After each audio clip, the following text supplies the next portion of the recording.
Assalamualaikum warahmatullahi wabarakatuh. Salam sejahtera.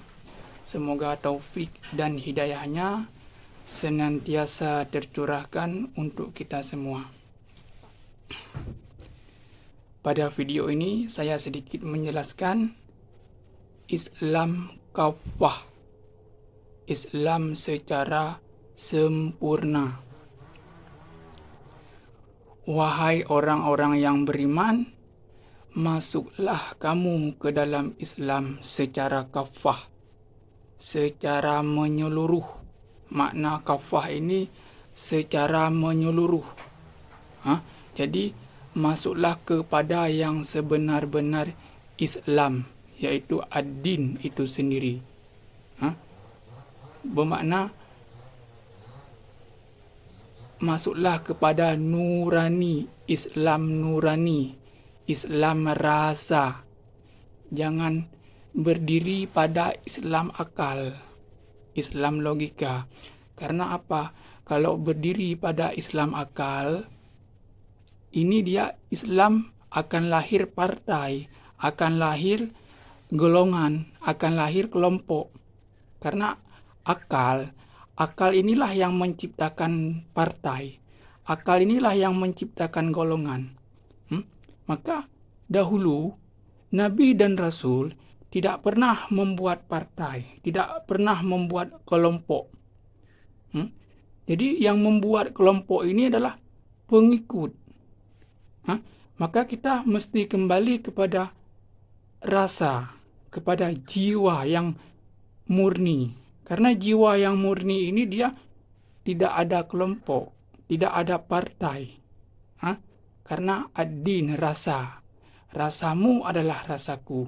Sakitmu adalah sakitku. Al-Islamu kal jasadil wahid. Islam itu tubuh yang satu. Makanya jangan berdiri pada Islam akal. Kalau berdiri pada Islam akal, maka kita suka menghardik, suka menghakimi orang lain, suka menyalah-nyalahkan orang lain. Kita bilang orang sesat, kita bilang orang salah. Yang sebenarnya kita belum pernah mengkaji apa itu yang dipahami oleh orang. Makanya apabila datang kepadamu suatu berita, maka engkau harus periksa dulu berita itu. Jangan langsung menelan mentah-mentah berita itu sesuai akal, sesuai nafsu. Jika engkau memakai akal, maka engkau akan suka menghardik, suka menghakimi, menyalah-nyalahkan orang lain. Maka kembalilah kepada Islam yang awal, ad-din itu sendiri. Awaluddin ma'rifatullah. Kembali kepada ad-din, kepada jiwa rasa. Karena Islam yang sempurna itu, Islam yang kafah itu, dia tentang rasa. Dia menjadi rahmatan lil alamin. Tidak mengenal kasta, tidak mengenal, tidak melihat dari luar, karena dia kasih dan sayang. Menjadi rahmatan lil alamin. Itulah yang sebenar-benarnya Islam secara menyeluruh, secara sempurna. Maka kembalilah kepada Islam rasa, Islam jiwa, yaitu Islam yang dibawa oleh Muhammad itu sendiri. Karena Islam rasa ini Islam yang dibawa oleh nabi-nabi, yang dibawa oleh rasul-rasul. Karena nabi dan rasul tidak membawa Islam yang berlogika. Karena nabi dan rasul membawa Islam rasa. Islam yang lahir dari kemurnian, Islam yang lahir dari kejernihan hati. Karena Islam ini lahir dari kejernihan hati para nabi dan rasul. Maka kita mesti mengikuti jejak nabi dan rasul.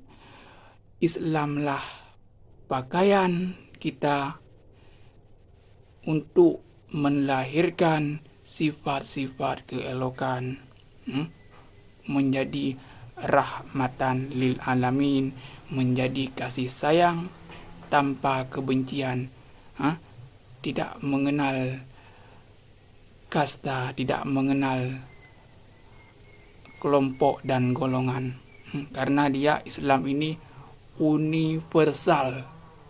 Islam ini wahid, satu untuk semua. Islam ini karena Islam ini bukan milik partai, karena Islam ini bukan milik kelompok. Kalau Islam ini dijadikan milik partai, dijadikan milik kelompok, maka akan terjadinya perpecahan, pergaduhan, perdebatan. Akan menjadi lahir lagi partai-partai, menjadi banyak kelompok-kelompok. Maka kita dalam kehidupan insani janganlah membuat partai ataupun kelompok. Maka kembalilah kepada jejak Nabi yang dibawakan oleh Nabi dan Rasul, yaitu jejak ad-din. Ad-din itu sendiri, ad-dinul al-Islam, jiwa yang kesempurnaan, yang berserah diri kepada Allah. Sesungguhnya jiwa-jiwa yang diterima di sisi Allah, jiwa-jiwa yang berserah diri. Islam selamat, sejahtera, tawakal, karena dia penyerahan. Islam ini penyerahan mutlak yang lahir dari jiwa, dari kemurnian hati, dari kejernihan rasa. Maka kembalilah kepada Islam yang sebenar-benar Islam. Mungkin pada video ini saja yang dapat saya sampaikan. Lebih dan kurang, wabillahi taufik wal hidayah. Assalamualaikum warahmatullahi wabarakatuh.